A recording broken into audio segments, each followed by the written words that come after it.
चक्रयुक्तं वृत्तत्रयञ्च धरणी सदनत्रयञ्च श्रीचक्रराज उदितः परदेवतायः अखिल जगदभिवृद्धिरस्तु।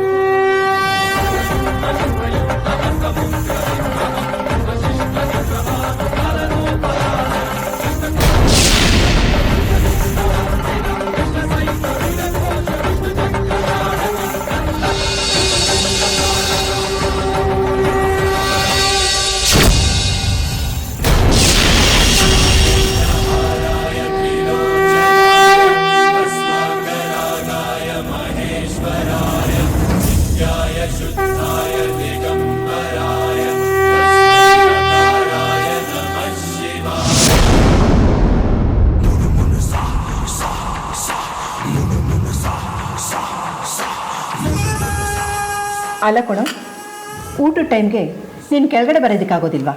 ಪ್ರತಿ ಸಲ ಒಬ್ರು ಬಂದು ನೀನು ಕರಿಬೇಕಾ? ಹಾಗೇನಿಲ್ಲ ಅಮ್ಮ, ಓದ್ತಾ ಇದ್ದೆ. ಏನಾದರೂ ಕೇಳಿದ್ರೆ ಅದಕ್ಕೆ ಉತ್ತರನ ರೆಡಿ ಮಾಡಿ ಇಟ್ಕೊಂಡಿರ್ತೀಯ ಅಲ್ವಾ? ಹೋಗ್ಲಿ ಬಿಡಿ ಅತ್ತೆಮ್ಮ, ಊಟದ ಟೈಮಲ್ಲಿ ಯಾಕೆ ಅವನನ್ನು ಗದರ್ತೀರಾ ನೀವು? ಅಲ್ಲ, ರುದ್ರನ್ನ ಕರೆಯೋಕೆ ಅಂತ ಅರ್ಜುನ್ ಹೋದ, ರುದ್ರ ಬಂದ, ಅರ್ಜುನೇ ಬರ್ಲಿಲ್ವಲ್ಲ? ಅರ್ಜುನ್ ಅವರೇ, ಬೇಗ ಊಟಕ್ಕೆ ಬನ್ನಿ, ಇಲ್ಲೆಲ್ಲರೂ ಕಾಯ್ತಾ ಇದ್ದೀವಿ.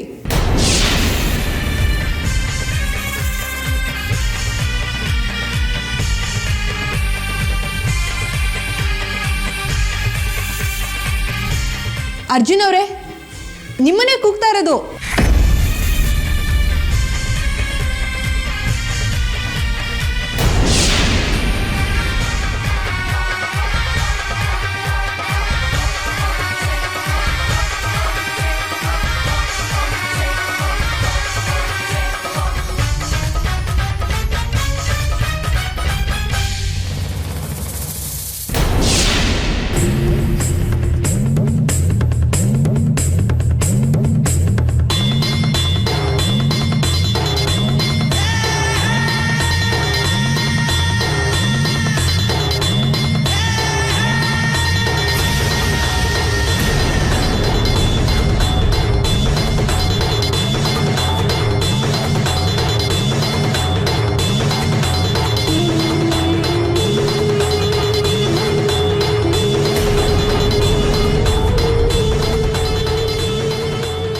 ಅಣ್ಣ, ನಿನ್ನ ಸ್ಥಿತಿಗೆ ಒಂದು ರೀತಿಯಲ್ಲಿ ನಾನೇ ಕಾರಣ ಆಗೋದೆ. ನಾನು ಪ್ರೀತಿಸಿರೋ ಹುಡುಗನ ಜೊತೆ ನಿನ್ನ ಮದುವೆ ಮಾಡಿಸ್ಲಿಲ್ಲ ಅನ್ನೋ ಕಾರಣಕ್ಕೆ ನಿನ್ನ ಮೇಲೆ ಹಾಗೆ ಸಾಧಿಸ್ತಾ ಬಂದೆ. ಆದರೆ ಮೊನ್ನೆ ನನಗೆ ಗೊತ್ತಾಯ್ತು, ಯಾಕೆ ಆ ಹುಡುಗನ ಜೊತೆ ನನಗೆ ಮದುವೆ ಮಾಡಿಸ್ಲಿಲ್ಲ ಅನ್ನೋದು. ಅಣ್ಣ, ನನ್ನ ಕ್ಷಮಿಸಣ್ಣ, ನನ್ನ ಕ್ಷಮಿಸ.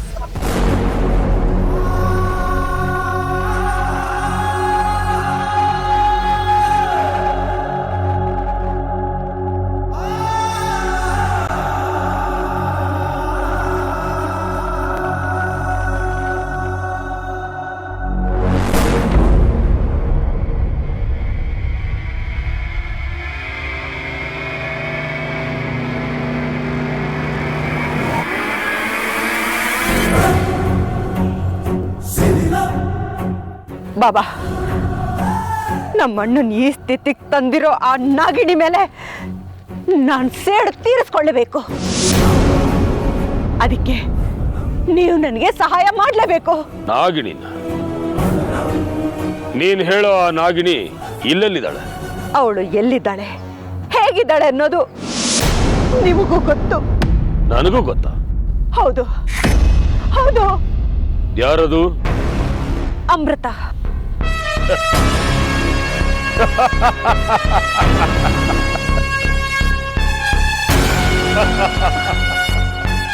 ಯಾಕೆ ಬಾಬಾ ನಗ್ತಿದ್ದೀರಾ? ನೀನ್ ಹೇಳೋ ಮಾತನ್ ಕೇಳಿ ಇದರಲ್ಲಿ ನಗುವಂತದ್ದೇನಿದೆ? ಅವಳು ನಾಗಿಣಿ ಅಲ್ಲ, ಅಮೃತ ಅನ್ನೋದು ವಿಷ್ಣುಪುರದಲ್ಲೇ ರುಜುವಾತಾಯ್ತಲ್ಲ. ಅದು ಅಲ್ಲದೆ ನಾನು ಅವಳನ್ನ ಸಾಕಷ್ಟು ಬಾರಿ ಪರೀಕ್ಷೆ ಮಾಡಿದ್ದೀನಿ. ಅವಳು ನಾಗಿಣಿ ಅಲ್ವೇ ಅಲ್ಲ. ಬಾಬಾ, ನಾಗಿಣಿ ಬಗ್ಗೆ ನನಗಿಂತ ಚೆನ್ನಾಗಿ ನಿಮಗೆ ಗೊತ್ತು. ಅಮೃತನೇ ನಾಗಿಣಿ ಅಂತ ಅವತ್ತು ನಮ್ಮಣ್ಣ ನಮ್ಮೂರಲ್ಲಿ ಅವಳನ್ನ ಬಂಧಿಸಿ ಬಲಿ ಕೊಡೋದಕ್ಕೆ ನೋಡ್ದ.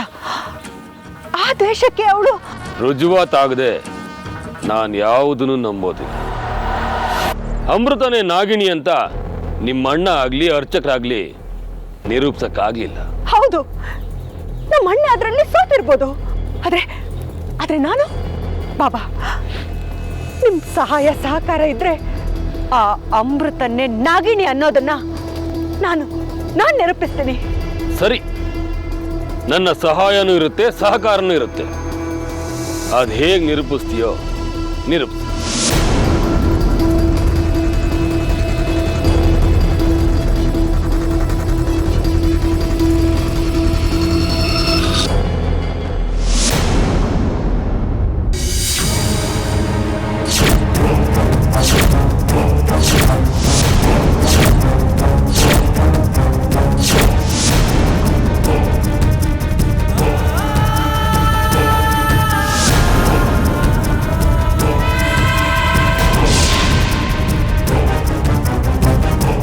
ಯಾರು ಈ ಪುಸ್ತಕನ ಹೀಗೆ ಸುಟ್ಟಾಕಿರೋದು?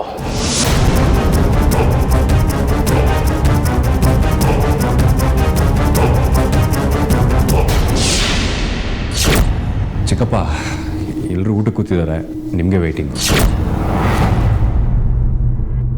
ಅರ್ಜುನು ಊಟಕ್ಕೆ ಕರೆಯೋದಕ್ಕೆ ನನ್ನ ರೂಮಿಗೆ ಬಂದಿದ್ದ. ಆಗ ನಾನು ಈ ಪುಸ್ತಕನ ಓದ್ತಾ ಇದ್ದೆ. ಅಷ್ಟಕ್ಕೂ ಅರ್ಜುನ್ ಯಾಕೆ ಪುಸ್ತಕನ ಸುಟ್ಟಾಕ್ತಾನೆ? ಅವನಿಗೂ ನಾಗಮಣಿಗೂ ಏನ್ ಸಂಬಂಧ?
ಎಲ್ಲೋಯ್ತು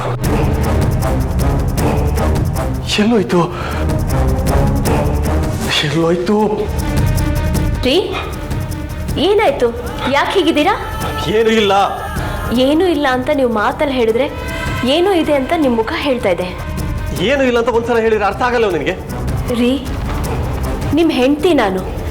ನಿಮ್ಮ ಕಷ್ಟ, ಸುಖ, ದುಃಖ, ಸಂತೋಷ ಎಲ್ಲದರಲ್ಲೂ ಸಮನಾಗಿ ಭಾಗಿಯಾಗ್ತೀನಿ ಅಂತ ಅಗ್ನಿಸಾಕ್ಷಿಯಾಗಿ ಪ್ರಮಾಣ ಮಾಡಿದ್ದೀನಿ. ಹೇಳಿ, ಅದೇನು ನಿಮ್ಮ ಟೆನ್ಷನ್ನು? ಹೇಮಾ, ಪ್ಲೀಸ್, ಇನ್ನು ನೀನು ಒಂದು ಮಾತಾಡಿರೋ ನಾನಾಗಿರೋದಿಲ್ಲ.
ಅರ್ಜುನ್ ಅವರೇ, ಏನಾಯ್ತು?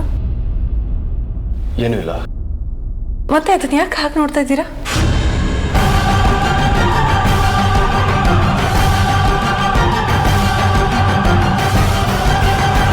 ಅರ್ಜುನ್ ಅವರೇ, ಅದನ್ನ ತಗೊಂಡು ಎಲ್ಲಿಗೆ ಹೋಗ್ತಾ ಇದ್ದೀರಾ? ಅರ್ಜುನ್ ಅವರೇ, ಅರ್ಜುನ್ ಅವರೇ, ಅರ್ಜುನ್ ಅವರೇ!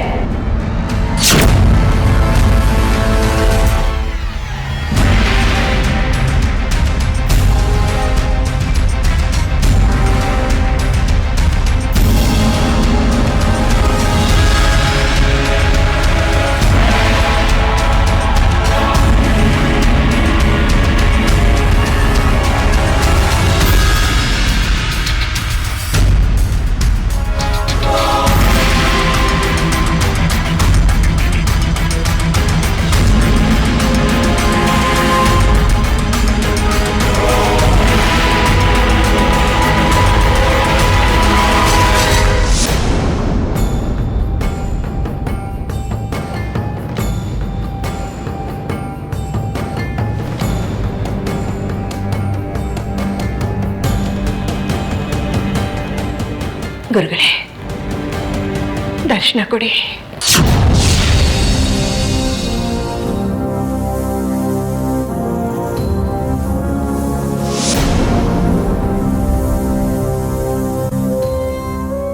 ಗುರುಗಳೇ, ಪ್ರಣಾಮಗಳು. ದಮಯಂತಿ, ನನ್ನನ್ನು ನೆನೆದ ಕಾರಣವೇನು? ಗುರು ಕಾಯ್ದೆ, ಹರ ಕಾಯ್ತಾ ಅನ್ನೋ ಮಾತನ್ನ ನಂಬಿರೋಳು ನಾನು. ನೀನು ನಂಬಿದರೂ ನಂಬದೇ ಇದ್ದರೂ ಇದೇ ಪರಮ ಸತ್ಯ. ಯಾವುದೇ ಗುರುವಾದರೂ ಸಹ ಅವನು ಗುರು ದತ್ತಾತ್ರೇಯನ ಅಂಶವೇ. ನಿನ್ನ ಸಮಸ್ಯೆ ಏನು ಎನ್ನುವುದನ್ನು ಹೇಳು. ಗುರುಗಳೇ, ನನ್ನ ಅರ್ಜುನ್ ಈಗ ಸಂಪೂರ್ಣವಾಗಿ ನಾಗಯೋಧನಾಗಿ ಪರಿವರ್ತನೆಯಾಗಿದ್ದಾನೆ. ಇನ್ನು ಮುಂದೆ ಅವನು ನಿನ್ನ ವಶದಲ್ಲಿ ಇರುವುದಿಲ್ಲ. ಹಾಗೆ ನಿನ್ನ ಅಂಕೆಗೂ ಆತ ಸಿಗುವುದಿಲ್ಲ. ಗುರುಗಳೇ, ತಾವೇ ಹೀಗೆ ಹೇಳಿದ್ರೆ ನನ್ನ ಪರಿಸ್ಥಿತಿ ಏನು? ವಿಧಿ ಬರಹಕ್ಕೆ ವಿಧಾತನು ತಲೆ ಬಾಗಲೇಬೇಕು. ಹೇ, ನಿಮ್ಮ ಮಾತುಗಳು ನನ್ನ ಕಿವಿಗೆ ಕಾಯ್ದ ಸೀಸ ಬಿಟ್ಟಂಗ ಆಗ್ತಾ ಇದೆ. ನಿನಗೆ ಎಷ್ಟೇ ಆಘಾತವಾದರೂ ಸಹ ಇದೇ ಅಂತಿಮ ಸತ್ಯ ದಮಯಂತಿ. ಇದಕ್ಕೆ ಪರಿಹಾರ ಏನು ಗುರುಗಳೇ?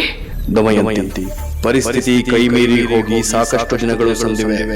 ಅವನು ನಾಗಯೋಧನಾಗಿ ಜನ್ಮ ತಾಳಿರೋ ಉದ್ದೇಶ ಯಾಕೆ ಯಾಕೆ ಗುರುಗಳೇ ಮಾತನ್ನ ಅರ್ಧಕ್ಕೆ ನಿಲ್ಲಿಸ್ಬಿಟ್ರಿ? ಅದೇನು ಅಂತ ಹೇಳಿ. ಕೆಲವು ಅರ್ಧ ಸತ್ಯಗಳು ನಮ್ಮಂತಹ ಗುರುಗಳಿಗೆ ಅರ್ಥವಾಗುವುದಿಲ್ಲ. ಇನ್ನ ನಾಗಲೋಕದಿಂದ ದೂರವಾದ ನಿನಗೆ ಅರ್ಥವಾಗುವುದಾದರೂ ಹೇಗೆ ದಮಯಂತಿ? ನಿನಗೆ ಮತ್ತೊಂದು ಗರಸಡಿಲಿನ ಸತ್ಯ ಹೇಳಬೇಕು. ಗರಸೆಡಿಲು ಸತ್ಯನಾ? ಏನದು? ನಿನ್ನ ಪರಿವಾರದಲ್ಲಿ ನಿನ್ನ ಪರಿವಾರದವರಿಂದಲೇ ಒಂದು ಹತ್ಯೆ ಸಂಭವಿಸುತ್ತದೆ. ಇದು ಆ ಸೂರ್ಯನಷ್ಟೇ ಸತ್ಯ. ನಮ್ಮ ಮನೇಲಿ ಯಾರನ್ನ ಯಾರು ಹತ್ಯೆ ಮಾಡ್ತಾರೆ ಹೇಳಿ ಗುರುಗಳೇ? ಕೆಲವು ಸತ್ಯಗಳು ಕಾಲನ ಗರ್ಭದಲ್ಲಿ ಅಡಗಿರಬೇಕು. ಕಾಲ ಪಕ್ವವಾದಾಗ ತಾವಾಗಿ ಎಲ್ಲರ ಅರಿವಿಗೆ ಬರುತ್ತವೆ. ಅಲ್ಲಿಯವರೆಗೂ ನಿಗೂಢವಾಗಿಯೇ ಇರಬೇಕು ಎನ್ನುವುದು ಕಾಲನ ನಿರ್ಣಯ. ಗುರುಗಳೇ, ಕ್ಷಮೆ ಇರಲಿ ದಮಯಂತಿ. ಗುರುಗಳೇ, ಗುರುಗಳೇ!